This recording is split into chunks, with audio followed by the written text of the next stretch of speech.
speaking of Week 8 of the NFL season, let's head across the pond and bring in one of our favorites. We always love picking his brain. We have done so for the previous 2 London games. We've got another one coming up this Sunday. It is Richard Graves from Sky Sports. And Richard, Cincinnati and the Rams. On paper, this is a massive mismatch. Rams are almost a 2-touchdown favorite. I know you were at both practices earlier today over in London. What is the mindset and the feeling with that Cincinnati Bengal team? You can't really get a pulse on. They're 0-7. They've got a new coach there. How are they feeling over in London?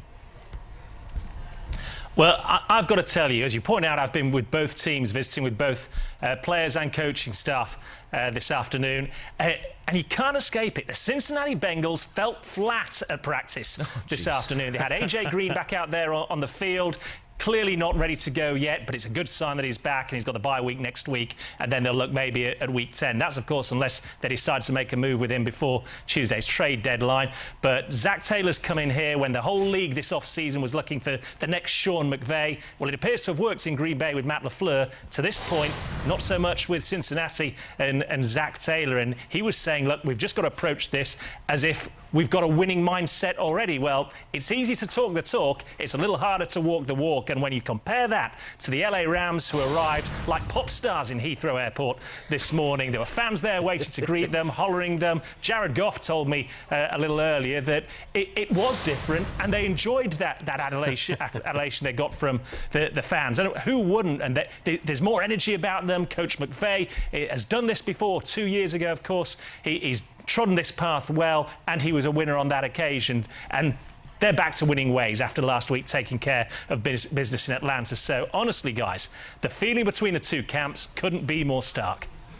Richard, this is Jinx. I wanted to play off of that because my question was about Sean McVay. You know, he has the pedigree. He's been to a Super Bowl. He's a good-looking guy. He's out in L.A., so he has a star power that a lot of NFL head coaches don't have here in the States. Does that translate overseas from what you've seen?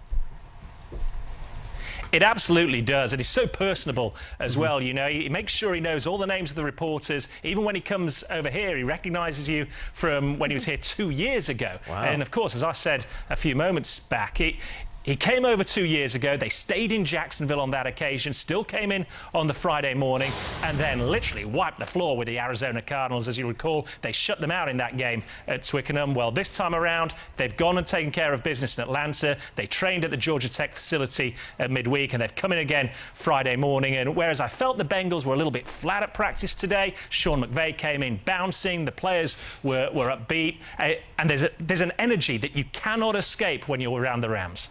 Richard, I know how Wembley and Tottenham differentiate for soccer, but how do these two stadiums differentiate for football? What's the crowd like? What's the energy like, and all of that over in London?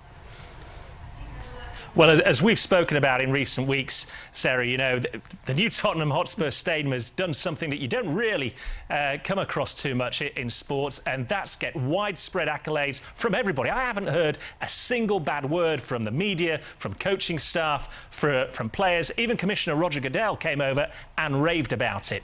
Wembley Stadium, on the other hand, is a bit different. It's a bit older now. It's been around for 14, 15 years. It's designed specifically for soccer, and the stands aren't quite as steep. The fans aren't quite on you. The acoustics aren't quite the same. And perhaps more poignantly this weekend, it is a genuine turf field, real grass. And it has been raining over the last couple of days in London. We're told it's going to be heavy rain tomorrow. Good for game day, but how will that field hold up, and how will it affect this game?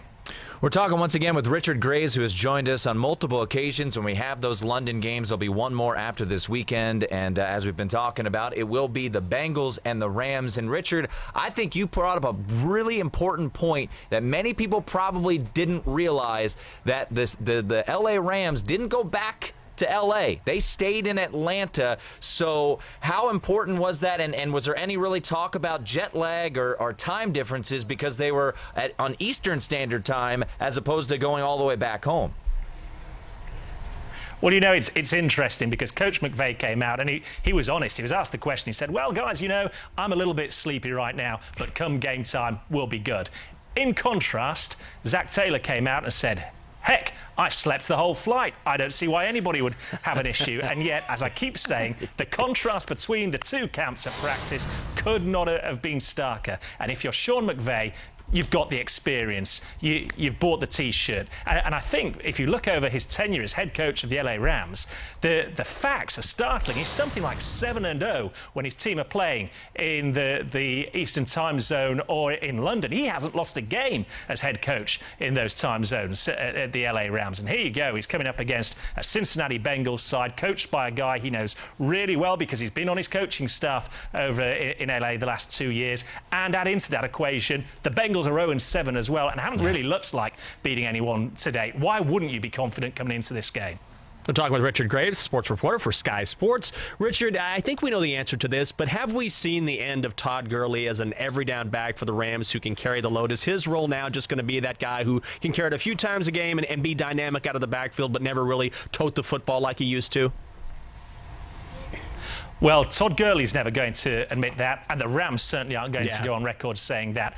But you look at the tape this season, he's just not the same running back as we saw last year when he was tearing defenses apart. I think he's averaging just 3.8 yards a carry this time around. That's not the Todd Gurley we know. And on top of that, there's no Malcolm Brown for the Rams this weekend. He's ruled out, but they've got Henderson as a backup, this young rookie who they're pretty high on, the LA Rams, and he'll certainly get his chance to carry the ball on several occasions, no doubt, on Sunday.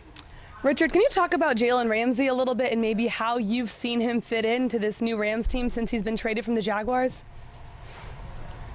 Well, we got to speak to him a little bit earlier this afternoon, and whatever your criticisms are of Jaylen Ramsey, he doesn't lack in confidence, and he backed it up, didn't he, last week on debut in Atlanta. That forced fumble, took on Julio Jones in a titanic battle. Julio Jones had his success, but Jaylen Ramsey more than held his own, and you can't underestimate the impact he's going to have on this Rams defense. Eric Reddle came out and visited with us whilst we were at the Rams practice today as well, and he said, look, he works as hard as anybody. He picks things up quickly. He's intelligent. He didn't feel he had to direct him on the field in Atlanta despite only having several days to get to grips with this Rams defense. He just plugs straight in, and you've got Aaron Donald on that defensive line bringing the pressure. You've now got effectively a lockdown corner in Jaylen Ramsey on the team. I don't think there's any question he's an upgrade on Marcus Peters, and it makes this Rams defense better. Chatting once again with Richard Graves. And Richard, I guess I just didn't realize it, but this is, you mentioned 2 years ago with Sean McVay leading the Rams to that 33-0 win over the Arizona Cardinals. But this is the third time in 4 years that the Rams have gone over to London. And the Jaguars have been going there every year, and we'll see them, next weekend take on the Houston Texans. But are folks in London starting to take a liking to this Rams team? Not only have they been there a bunch, but they're pretty darn good. Well, let me put it this way. If you're an Arsenal fan, you might not so readily warm to them. For those that don't know, Stan Kroenke, who owns the LA Rams, also owns Arsenal.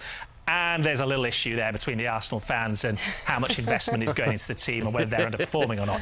That aside, the LA Rams are pretty much everybody's second favourite team since Sean McVay took over. Their dynamic style of offence, their explosive plays, they entertain, and that's what people like. And you mentioned it earlier, Sean McVay's a good-looking bloke. He's charismatic, he has energy. He draws you in. Whether you want to or not, he draws you in. Oh, I absolutely love it. He is a good-looking bloke, and that has, that has a lot to do with why the Rams have such appeal, especially having a good-looking bloke out in Los Angeles, of all places. But when you look at this matchup, do you foresee any way in which the Bengals can keep this within the number and keep this close based on what you've seen? No, I really don't. Yeah. I was listening in a little bit earlier when Jenks said this might be his upset of the weekend. I'm sorry to disagree. I really don't see it happening. I think they cover the spread and more. Look, there is rain forecast for tomorrow, but this field has got 24 hours and more to recover. The clocks go back here in the UK to GMT, so you've got an extra hour for it to recover as well. The forecast is perfect for football on Sunday. And you look at the Bengals defense, it's awful. Dead last overall, dead last against the run. It's down there against big plays as well. And you look at who they're going against. Jared Goff, who seemed to find his mojo a little bit last week in Atlanta. You've got Todd Gurley, who can still make plays. You've got Brandon Cooks with his speed out wide, Robert Woods, Gerald Everett, the list goes on. And then on the other side of the ball, who's going to attack this Rams defense? Seriously, there's no A.J. Green. Tyler Boyd's your number one receiver. And then I have to look down. Alex Erickson, Auden Tate? Who's Auden Tate? You know, Joe Mixon last week, 10 carries for 2 yards. You could fall forward for more than that in one rushing attempt. I see this being a blowout, honestly, guys. He's a good-looking bloke himself. Richard Graves, sports reporter for Sky Sports. Richard, we always love talking to you. Thank you. Thank you. Had a blast, guys. Have a good weekend. You too.